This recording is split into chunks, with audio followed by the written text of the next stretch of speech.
Hi, everyone. Thank you for coming to Symbiosis Weekend. And we are really pleased today to introduce to you Irene.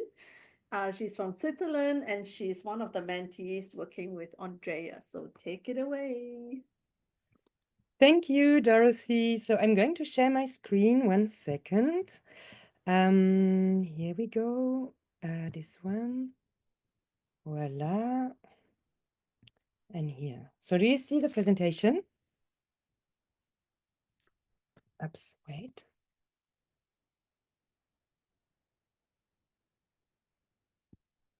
I don't hear anyone, so okay. Yeah, we see it. Okay, great. So Thank go you. into So the I'm a bit slideshow confused. forward. Yeah. Okay. Yes. So thank you very much, Dorothy, and welcome everyone. I'm really honored and humbled to get the chance to present my work to you today. So just to tell you a few words about myself. My name is Irene. I was born in Germany to a German father and a French mom. And I grew up in between these two countries and cultures with both languages, which is also the reason why you will find French and German in my calligraphy works.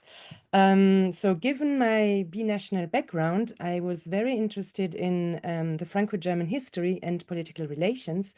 And that's the reason why I decided to study political sciences in both countries. And I finished my studies with a master's in arts administration. And since I graduated, I have been working as a communications manager in the cultural sector, first full time and now at 80%, which means 4 days a week, plus some weekends, because I also am a mom of two young children. We are living in Switzerland, in Geneva, and so we now all are Swiss as well. And besides my work and family, I do some ballroom dancing with my husband. I love reading and try to do some cultural outings. But my real passion is calligraphy and illumination. Actually, this goes back to my childhood, because during my whole youth, I was truly passionate about drawing and painting and doing beautiful handwriting. And I remember this was really my happy place. This is where I felt fully myself.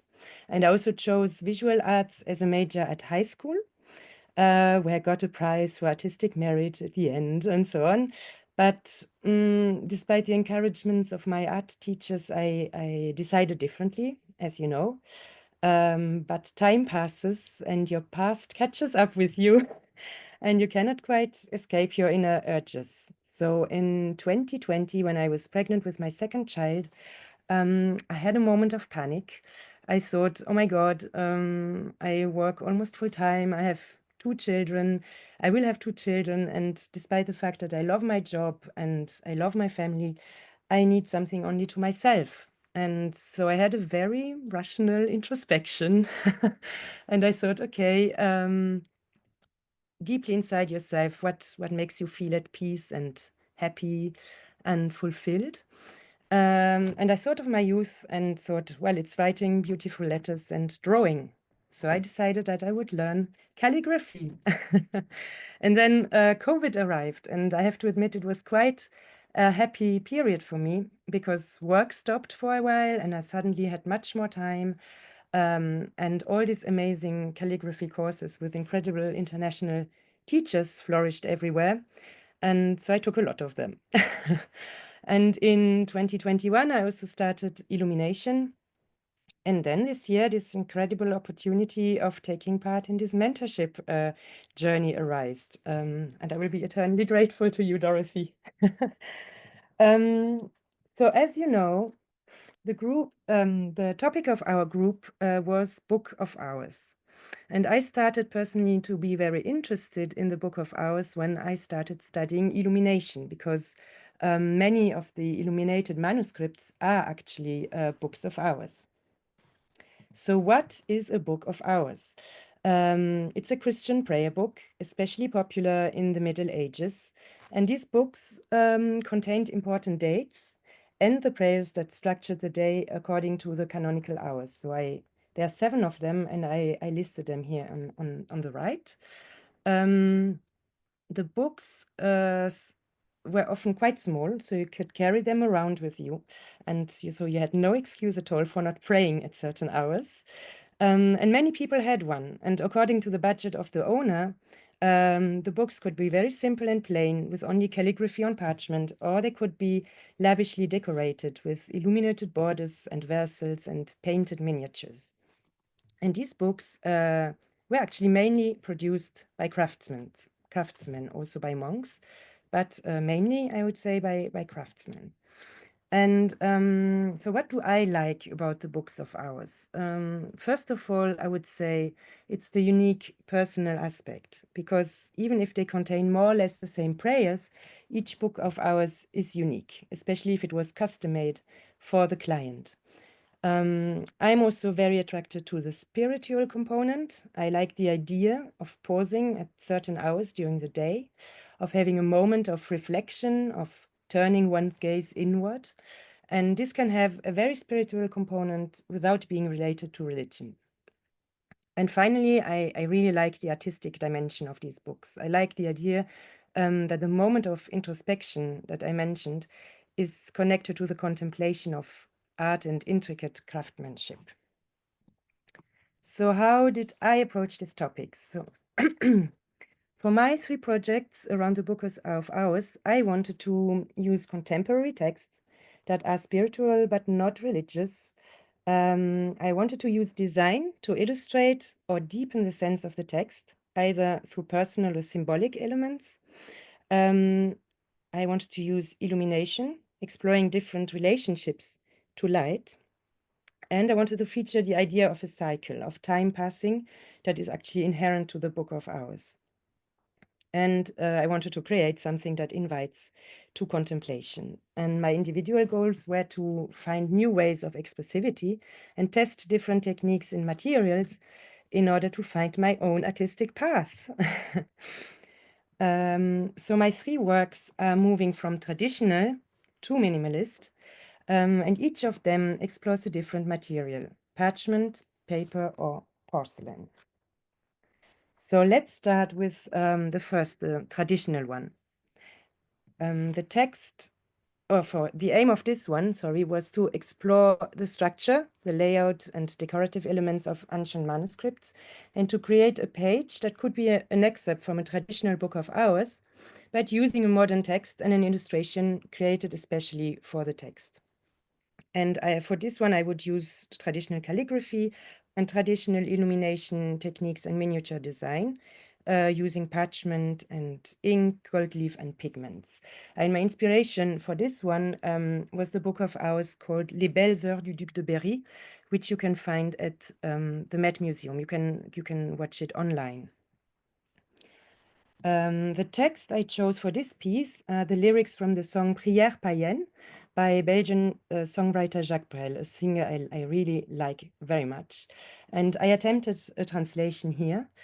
But to summarize it briefly, in this song, the poet asks Virgin Mary if loving deeply and venerating everything beautiful is not, in fact, praying. So for me, it speaks about the universality of love and the spirituality of love. And he concludes the song by asking, isn't it true that singing for the child who will soon come to us is singing for the child who rests in your arms? And this song was played in 2019 at our secular wedding ceremony while I was pregnant with our second child. And that's the reason actually why it means so much to me. So here are some pictures of the process. You can see where I was working on the layout, here the gilding, and also the painting. But I'm not going to talk too much about the actual process because I will speak much more in detail about this in my sharing session next week. For today, I thought it would be more interesting to speak about the personal aspect of this piece and its symbolic meaning. So as the song speaks about love, the couple is central. And for the couple, I found inspiration both in the painting A Bridal Couple that you can find at the Cleveland Museum of Art, and you can see it also, watch it online as well, and in Canova's sculpture Amor and Psyche. I love this painting, go back, because it's set in nature, and I really like the position of the hands in the center. And so I try to reproduce this. But then I added also the butterfly that you can find in the sculpture, that butterfly that Amo and Psyche are holding. The woman has a red dress, which was the color of wedding dresses in the Middle Ages, and she holds her belly like a pregnant woman would do it. And suggesting the pregnancy is for me a way to hint at the idea of the life cycle of life renewing. And so does actually also the butterfly, which is also a symbol for the ephemeral beauty of life. And as you can imagine, the couple is supposed to represent my husband and me. And that's why I chose to integrate some very personal objects. He's a professional orchestra musician. He's a clarinetist. And that's why I integrated a music stand and a clarinet. And I also did this because I wanted to hint at the medieval amour courtois, courteous love, which was also depicted in medieval manuscripts, like in the Codex Manesse and the Roman de la Rose. So my husband appears here in the role of the medieval minstrel. And for me, the objects depicted are books and an inkwell with a quill. But as symbols were very important in the Middle Ages, I wanted to add some more, all related to nature. Well, all these birds and natural elements also have meaning in Christian religion, but I was personally more interested in their pagan symbolism. So you have the nightingale, beautiful singer, who is a symbol for poetic inspiration. You have the swallow, which stands for renewal and familial bonds and homecoming. Here you have the dove, which is a symbol for peace. The goldfinch actually represents the spirits of nature. The dog was already in the Middle Ages a symbol for loyalty. Well, here we have the butterfly, of course, I already spoke about. The white roses symbolize love, beauty, and spiritual transformation. And the little forget-me-nots on the floor are symbols for love, respect, and faithfulness. So that's the whole piece. And well, the challenge in this one was that it was actually the biggest and most personal illumination piece I've ever created. And I did everything alone. So I did 1 week where it was a workshop with my illumination teacher, but he really left me to my personal project. And then I had to finish it at home because 1 week was not enough. And so I had to mix all the pigments and do, everything alone. And it was, I learned a lot and it was quite a challenge, but let's say it's still somehow in my comfort zone, which is much less the case for my next project. Which is a modern book of hours. The aim for this one was to create a book around a set of poems that invite to introspection and contemplation, both through the sense of the words and through the way they are graphically treated. Even when the words are not legible, I wanted to convey the sense through the image. And for this, I used different techniques like painting, gilding, calligraphy, embossing, cutting out letters and stencil letters according to the sense of the text. And here some inspiration came from Hermann Kilian letters and from letters from the Art Nouveau period. So just to tell you a little more about the text, I chose poems from Austrian poet Rainer Maria Rilke. He wrote both in French and German, and when he was still quite young, it was one of his first collection of poetry. He published the Book of Hours, and this really started him off as a recognized poet. And this Book of Hours contains actually 3 books: the Book of Monastic Life, the Book of Pilgrimage, and the Book of Poverty and Death, which all have numerous poems. And I actually chose the poems I was working on from the Book of Monastic Life. I will briefly speak about Rainer Maria Rilke's spirituality, because it's actually central to understanding his work, but also my approach to it.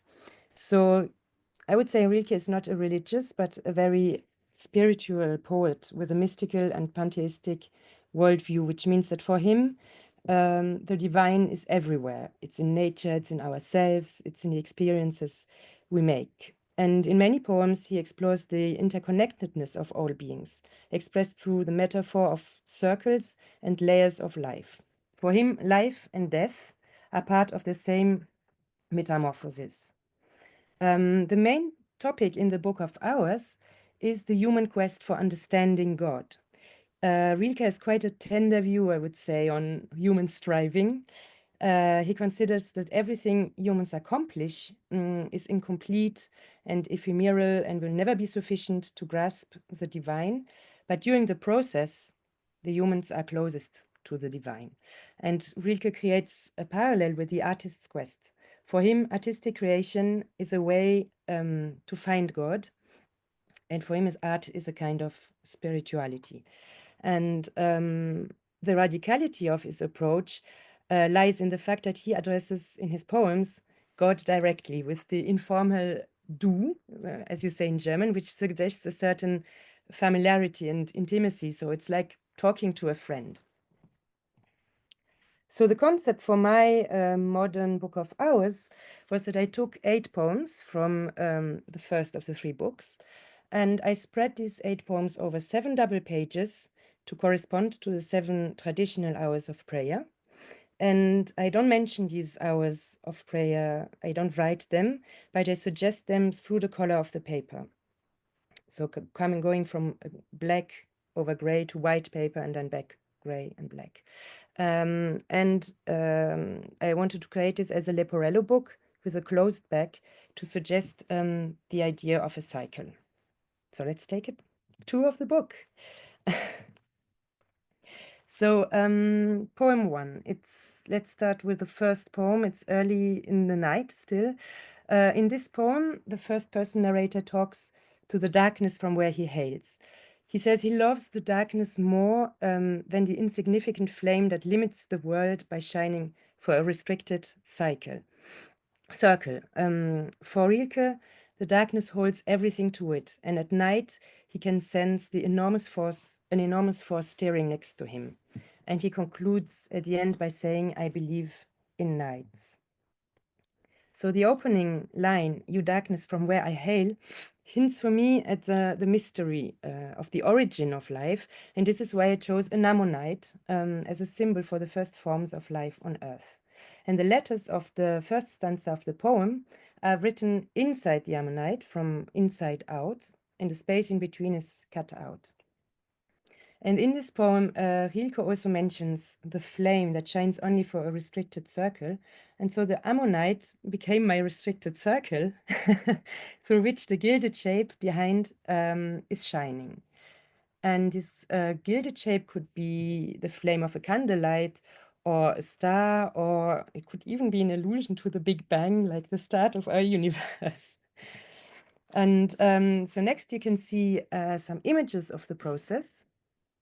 First of all, I entered all the letters in the ammonite shape, and then I thickened them, and then I made a version with only the empty spaces here, and then I transferred them on black paper and cut them out. And for the gilded shape, I used Instacol with a large stencil brush that allowed me to have the blurry borders. And once it was all dry, I gilded it with gold and white gold leaf. As you have seen, the rest of the text is written in calligraphy on the opposite page. I've decided on the calligraphy pretty late in the process, but I will talk about this later. So for the moment, let's go on. Poem 2, it's early in the morning and the day is growing. And with the day, the human spirit wakes up and the human quest begins.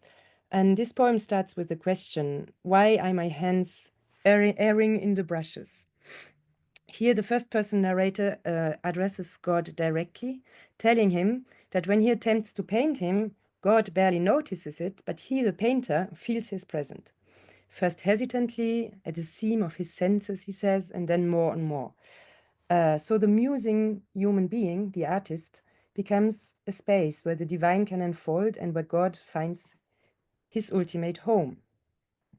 So the key word for me here was the word erring, which immediately made me think of a labyrinth. The labyrinth in many cultures is a symbol for the inner journey and for the human's complex quest. For this, I chose the shape of the labyrinth of the Chartres Cathedral in France.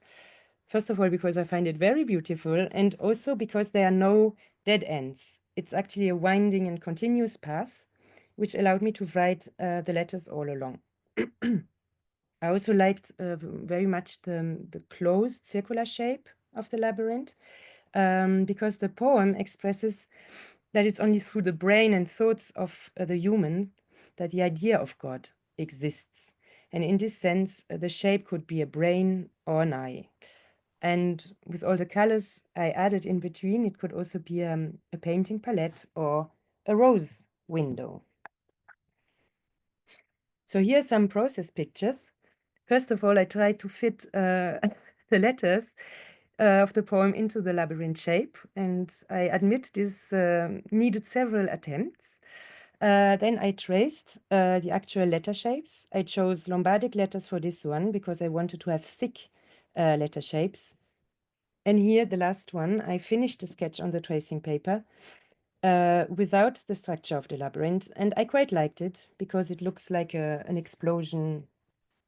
Yeah, like I quite liked it. But then I thought, no, actually, I need the path. The poem is about the inner journey of the artist who feels the divine when he creates. So I need to show the path. And so I added it. And then I transferred this onto gray paper,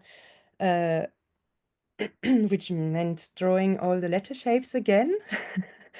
And then I started to fill the letters with black using a micron fine liner and black watercolor because ink actually bleeds a bit too much on this textured paper.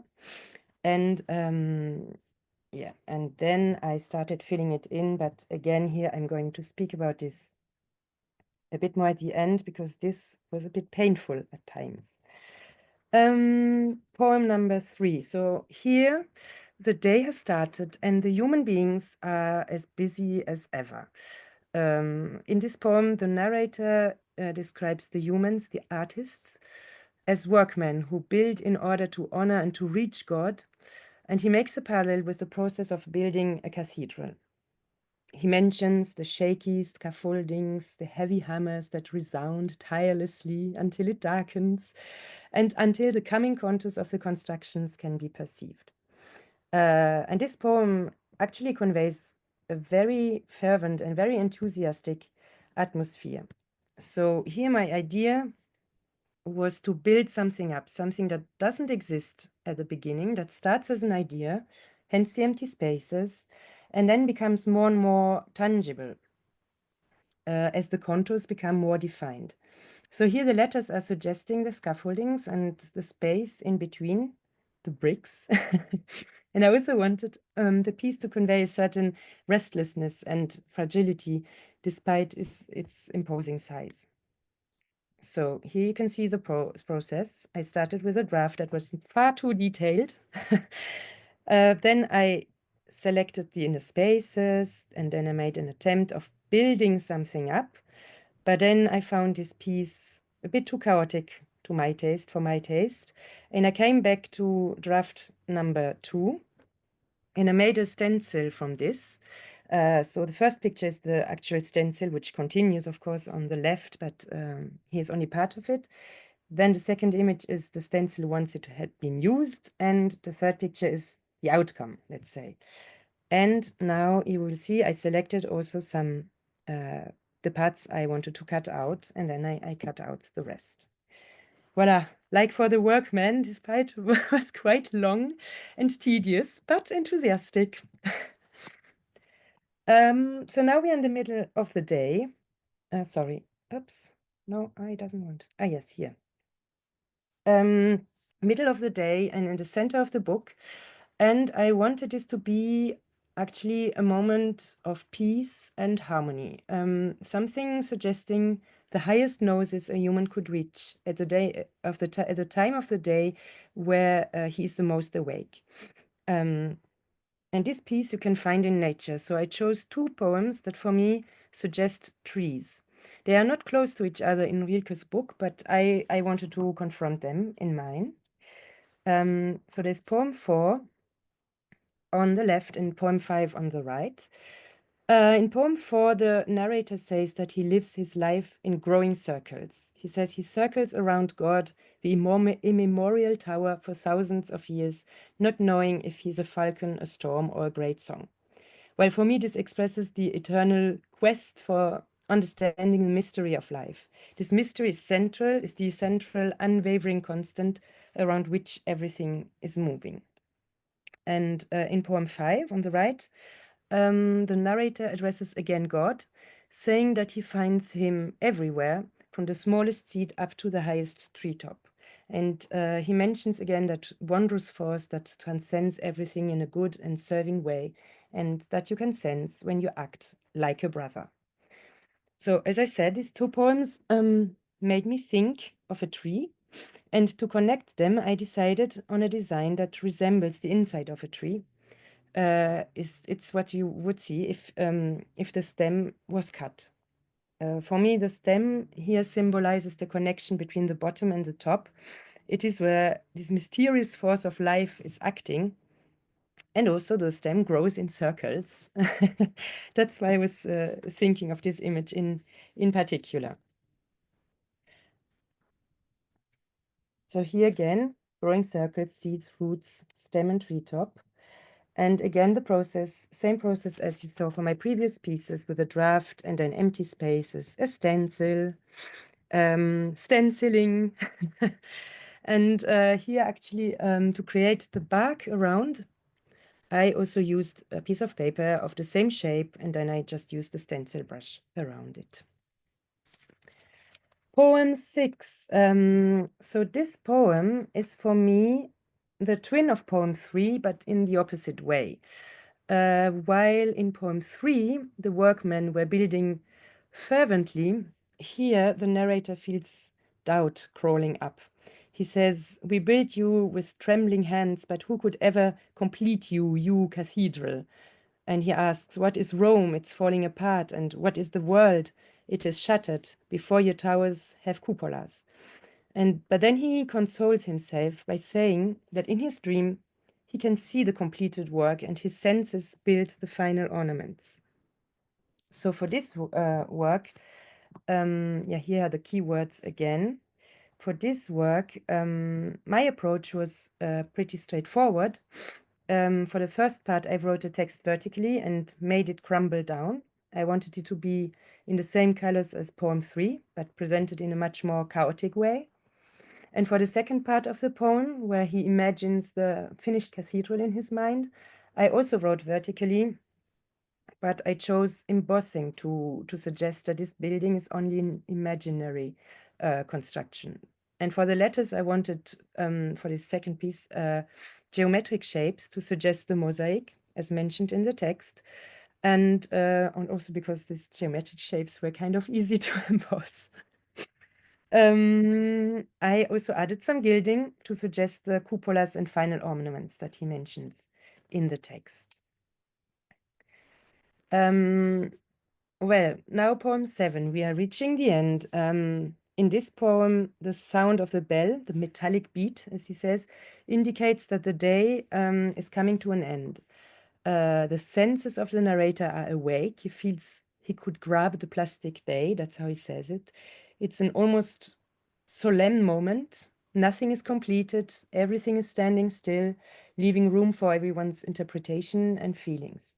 And the final stanza says, "Nothing is too small for me, and I love it anyway, and I paint it on a golden ground and hold it up, and maybe someone will be moved by it." So for this piece, I chose a big gilded circular shape, which suggests to me both the sun going down and the golden ground on which he paints, like the golden ground of an icon, for example. He speaks about the plastic graphic aspect of the day taking shapes, And I try to convey this through the raised building. And he mentions also the metallic strike of the bells, which made me want to use the metallic aspect of gold. So for this piece, I played with the empty space technique learned in one of Marina Soria's workshops.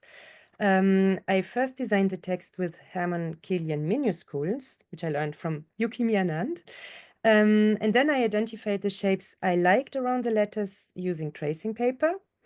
And then I transferred them onto gray paper and gilded them with Instacol and gold leaf. And well, the last poem, It's Night Again. And here the narrator says he loves the dark hours of his being, during which his senses deepen, and he feels familiar with his life as if he had already lived and transcended it like a legend.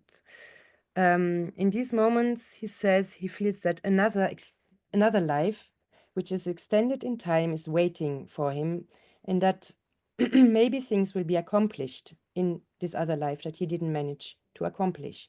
Like the tree that, while growing over the grave of a young man, accomplishes the dream that he didn't manage to fulfill. Yes, here are in English some of the keywords again. And so we are back at night, hence the black paper. Here the idea is very strong that death is not an end, but another life that is less defined in time, and that something new springs from it. And that's what I try to convey somehow.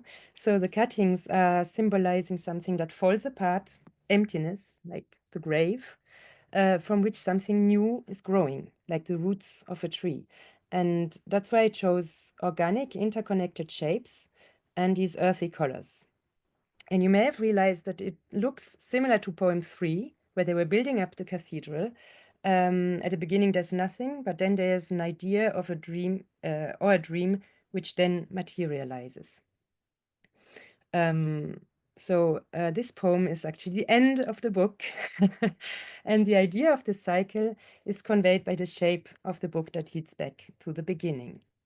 So here's the process again. Again, I worked with a stencil and then with cutting out shapes. And here are the final tweaks. So I actually asked a bookbinder friend to help me because I had already so much work. And I didn't feel like I wanted to learn bookbinding in the process. So he helped me. But here that's me actually stenciling the title on the cover. And voila, now it was done, finished. So this work was for me the most challenging one for actually many reasons. Especially because I've never worked on such a big art project before. And there were two main issues that I was aware of from the very beginning. First of all, the amount of text. 8 poems, actually a lot, especially if you decide to draw the letters. And the second challenge was to create unity in my work. I had a very clear idea of how I wanted to graphically treat each poem, but I wasn't sure how to connect them visually to one another. And these two issues are actually related. And regarding the texts, both Annabelle and Andreas strongly encouraged me to cut the texts or to use only some keywords. And I completely understand why they were telling me this. And I will probably do it in the future. But for this project, I didn't feel ready to part with any of the words. And especially also because I had already sacrificed legibility for some of them. But then pretty soon I realized that using a graphic approach only would not be possible. And you will understand why now. So this is an experiment from the very beginning with the two stanzas from the same poem, from the first one. And as you can see, it's far too much. And Annabelle told me several times, your pieces need space around them. They need to breathe. And she was so right. And that was the first lesson I learned, that less is often more. So in order to resolve the issue, pretty much in the middle of the project, I decided I would alternate those graphic pieces with calligraphy. Calligraphy is also slow, but it's much faster than drawing letters and cutting stencils and so on. And I decided on a kind of bastarda script that doesn't look too gothic and keeps a certain lightness to it, while at the same time suggesting something ancient. So adding calligraphy was a solution for both the text and the unity issue, but it raised other issues, layout issues, because my first intuition was to center the calligraphy, but then Andrea asked me why. You could also use the golden rule. So I tried different layouts, but in the end, I came back to my first intuition because I found it more calm and harmonious to have the calligraphy in the center. So this was another lesson. Be confident and also trust your intuition. Sometimes the first idea is the best, as Andrea used to say. There are other means I used also to create unity among my pieces, despite the fact that they look very different. And one of these means was to stick to few materials, well, as you can see here, this is my little labyrinth piece at the very beginning when I started filling it in with color. And I don't know why, I actually used watercolor and gouache. And it looks horrible. And I called Andrea and it said, oh no, what's happening? I spent so much time on this and it looks like a nightmare. And she said, yes, actually, the watercolor is not working well on this gray paper. So you should actually decide, do you want to do it either in watercolor or in gouache? And then, of course, I used gouache because with gouache, I could paint over all the rest. And actually, it is so bright and luminous, and it worked much, much better. But yes, so not mixing different materials and mediums is actually not necessarily was not recommended, let's say. And sometimes also to create unity, visual unity, I think it's better to stick to few media. In my case, it was gouache and also some gilding. Another mean to create unity would be to repeat works that are created with the same techniques, which in my case are the cutout letters and the stenciled patterns. Another way also is to repeat shapes. For this book, so I decided that the graphic pieces, for example, would be mostly round, except for the building up and the scrambling down pieces that are different, but they still make sense because they respond to each other. And there was another advice that was extremely useful when I had some drafts already of my ideas, and this was to create a mock-up to see if the pieces would work well together. But all these lessons I learned, I only realized them during the process. And this is exactly what Andrea told me since the beginning. Don't ask yourself too many questions, just do it and trust the process. And everything you do not do is actually not lost. You can apply it to in the future to other pieces. So you definitely always learn. Wow, we're almost at the end. So now project 3, which is called Flying Away. So here, so having worked on traditional illumination, which was quite intricate, and then on more abstract designs, some of which were intricate too, my aim for the third piece was to be more minimalist, both in the choice of text and in the graphic treatment. I wanted a different kind of contemplation, one that is not about dwelling on complex designs and symbolism, but rather about appreciating emptiness and simplicity, which can be very spiritual too. So I knew I wanted to work on some haikus, because for me, the haiku is the art of grasping the poetry of a fleeting moment. And isn't the fact of being fully aware of the beauty of the moment also a kind of prayer? Was the question I was asking myself. So initially, I had chosen 12 haikus for my dad's poetry collection, and I wanted to treat them with calligraphic marks to create an abstract calendar. But then I thought, try to be more minimalistic. You have already so much text with Rilke. Don't do 12 haikus. So I selected 3 of them to create a kind of triptych. And all of these haikus speak of migratory birds. And I like this idea because when the birds leave, it's a sign that the summer is over and autumn is coming. And so there's again the idea of a cycle of time passing. And I also felt I wanted to move away from paper and test another material. And at the beginning of the year, just about the same time the mentorship program started, I had also started to take some ceramics classes because I wanted to explore the possibilities of combining lettering and ceramics. And you may have seen these works here on Instagram already. So the cups with a poem by Maya Angelou, and also the lamp with another quote by Rilke. And these works are done with paper clay porcelain. So paper clay porcelain actually is a mix of porcelain and paper fibers, so cellulose. And the paper fibers get soaked in water to dissolve, and they make a paste, which is then mixed with the liquid porcelain.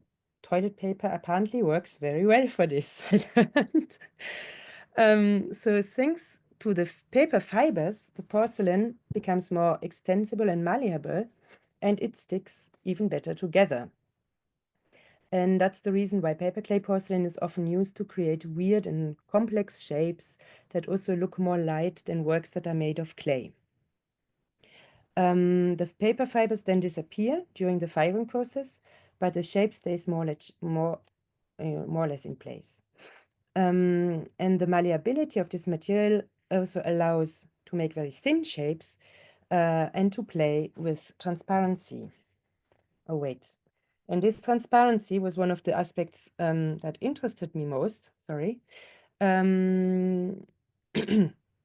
Because as for my other book of hour projects, I wanted a relationship to light. So in my traditional book of hours piece, the relationship to light was the traditional gilding, capturing the light through the gold.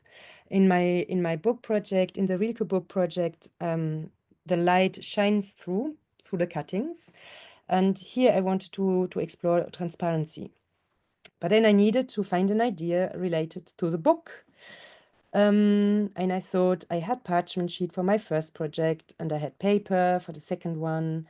Why don't I create porcelain sheets for my third project? And I have to admit, I was pretty proud of myself for this idea. But when I checked online, I realized that I was not the only one who had thought of this. And even Andrea told me that a friend of her, who is a ceramist, also had done something similar. So I was on one hand pretty disappointed, but on the other hand, I thought, okay, if others have done it, this means that it's technically possible. So let's try it, and I will find maybe my own way to do it and express what I want to express.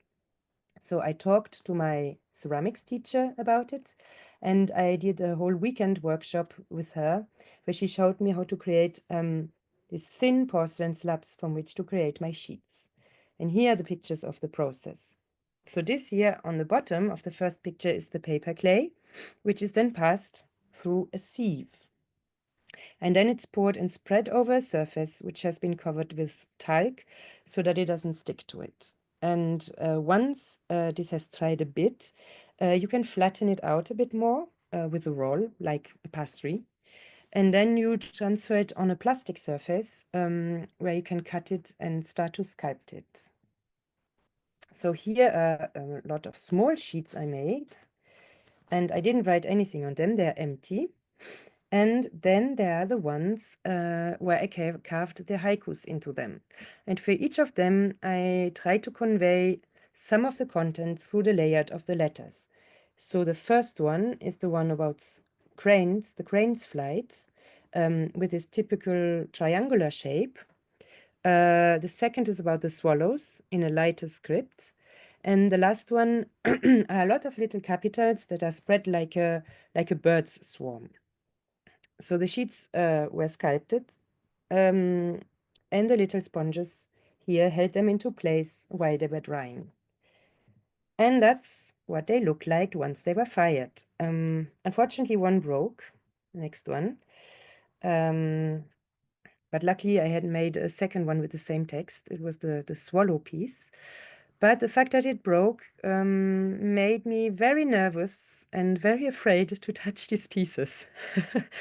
And now came the question of adding illustration or not. I wanted to add some marks that suggested the birds mentioned in the text.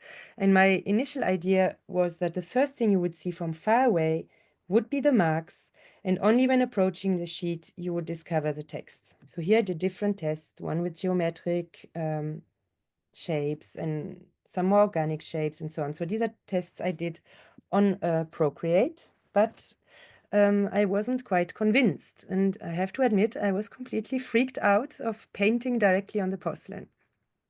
For many reasons. First of all, because there's no latitude at all for mistakes. And secondly, because I started having doubt about painting directly on the front. I was actually afraid it could be too strong, too black, and also destroy the delicate aspect of the sheets. And finally, because I would be losing the whole aspect of transparency. And so I shared my doubts with the team, and they agreed that I should find a way to put the illustration behind and have it shine through the porcelain. And because I was still afraid to alter the pieces and paint on them, I made an attempt with acetate sheets on which I had painted my motifs, as you can see. But then I realized that as the porcelain sheets are wavy, the illustration only becomes visible on the parts that touch the acetate. So this was not convincing either. Here actually the little cranes, they look like planes. So the only other solution I had was to paint directly on the back. And for this, I waited for the professional photos to be taken of the porcelain sheets. So I thought, okay, if they break, at least I have pictures of them before. And then I jumped into the cold water and I did it, and nothing broke. And that's what they look like on a light pad. And I quite like it because the birds are shadowy but recognizable. And they only appear when the light is behind. So you can choose if you want to see them or not. You can switch on the light pad or not. And here is what they look like against daylight. And I have to say, I really like it because for me it's another concept of an illuminated manuscript. And that's it. Thank you very much for listening to me. Thank you, Dorothy, for this incredible opportunity of the mentorship. Thank you to Andrea for all your incredible advice and for your kindness and your patience. Thank you to my fellow mentees, Annabelle and Maki, for their open eyes and open ears and open hearts, really. And of course, to my teachers who have accompanied me for many years and also during the last year. So thank you very much to all of you. Cool. Very awesome. Woo, good job. Amazing. Very good. Okay, Marina had a question. So how did you write the text on the porcelain, and what tool did you use? I wrote it directly on the porcelain. I had no draft for this one, and I used a very thin, like a nail, something very pointed, like a needle. Yeah, like they have so many incredible tools, these ceramists, and there was like a pointed little, yeah, needle-like shaped thing that I used to carve into it, and then I had to clean it a bit on the borders, and that's it. And actually, it was pretty fast to do it. Cool. Very cool. A lot of great comments, amazing, wonderful work, etc. I'll send you the chat. Does anyone have questions or comments for Irene? Yes, Annabelle, go ahead. This is so exciting for me to see you present this work.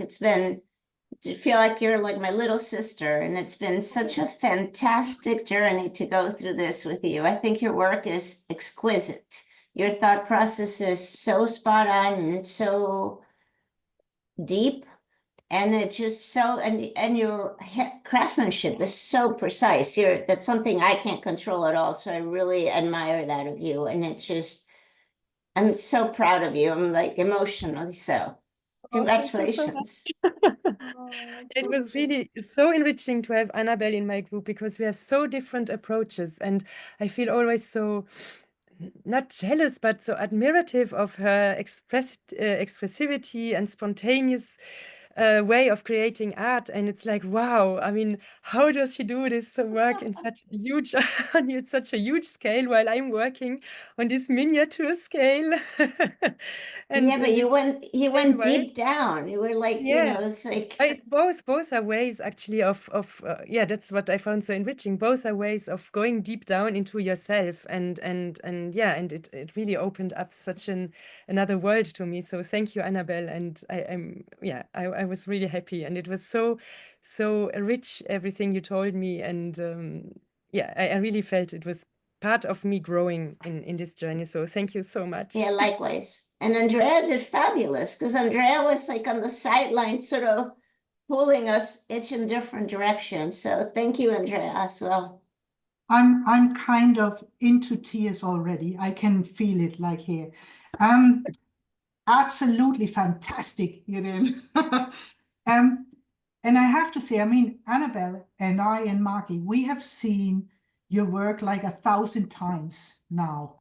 And again, the presentation that puts it all together with all the like coming back to, oh yeah, it was the song text and all the pose and all the things, puts it back together. And again, I was like, gosh, so many thoughts and so many well thought through things getting together and getting to work. And I mean, she pointed it out herself, but she had so much work to do. She did so much cutting and all these stencils. And I have to say it again. I said it 1,000 times. Each page of this book could have been a work of its own. I kept on telling her, do an extra piece of this page. These could all go on the wall. She wasn't willing, of course, because it already has been a lot of work. But for the future, I still think, and that's me, the professional, do it also as single pieces, because that would be something to sell, you know, and it would be, it's great in the book, but it would be great if it could be on display, so to say. I So totally agree. Totally agree. Yeah. And yeah, it was so much work. So you can use that experience. It will be quicker the second time. Yeah, and also even I the was, process. Yeah, and when looking back at your sketches, at the roughs, these are extra pieces too. If you would like do a piece from the Kilian lettering before thickening the letters or the thickened letters on a piece, fantastic. I know, I hated myself for doing this detail, because then when I just outlined the inner spaces, I thought I just could have written plain letters. Why did I spend so much time on this? But this was part of the process. And at the beginning, I don't know, yeah, you know, I mean, now I learn from it. I mean, for my last piece, the long one, the last poem, I just did plain letters, and it wasn't only about, so I learned. But yes, sometimes I get lost a bit in all this detailed stuff as well. But yes, as you said, I will try to make some individual pieces of them. And the good thing with stencils are that you can use them again. So that's my child, you know. You learned that lesson. Irene, I think even your broken piece is wonderful. Absolutely. Yeah. And it's very telling of the process, which, you know, the fragility, the impermanence. I think it's just fantastic. Yes, the broken porcelain that traumatized me. So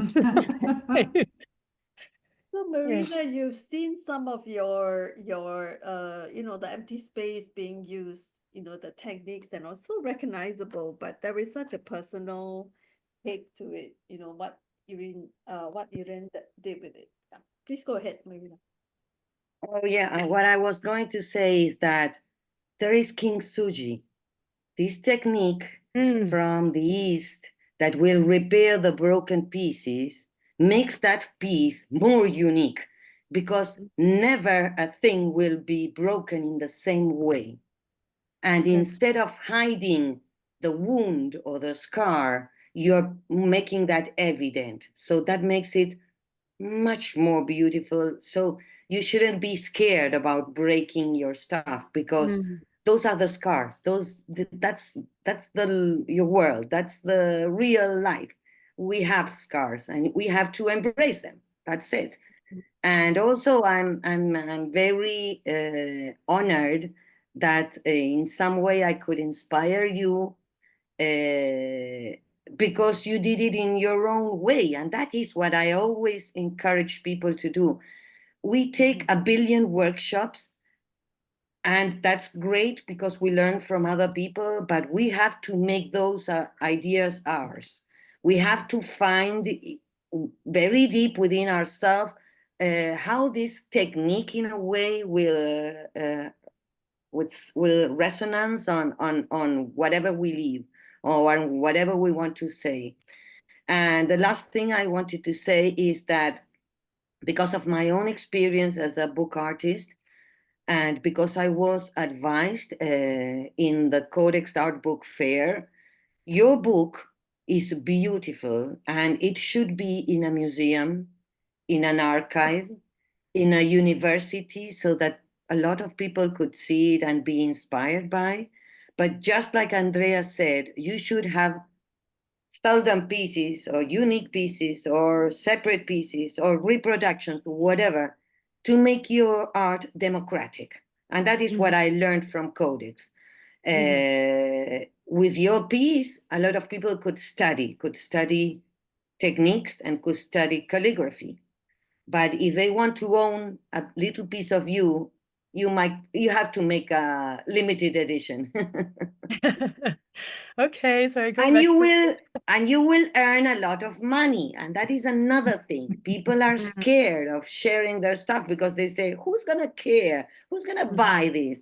There are people that would love to have your book. Collections, I mean, really important people.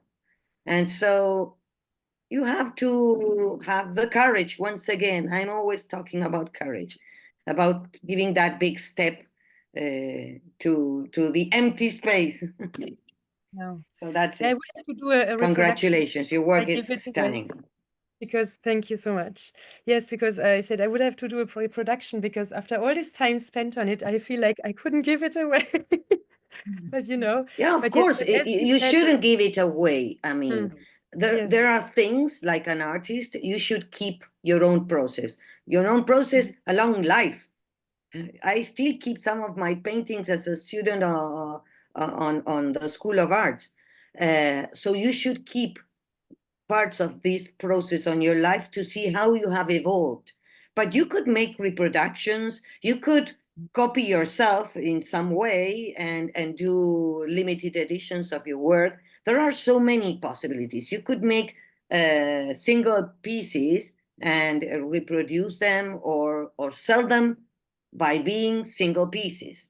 So many possibilities.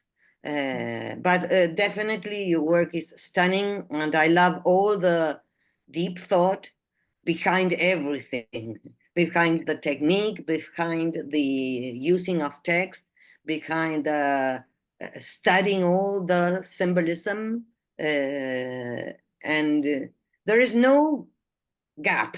There is no I don't know. There is no tap or tip. I don't never know the word in English where you could question something of your work. So kudos, great work. Also, and thank you.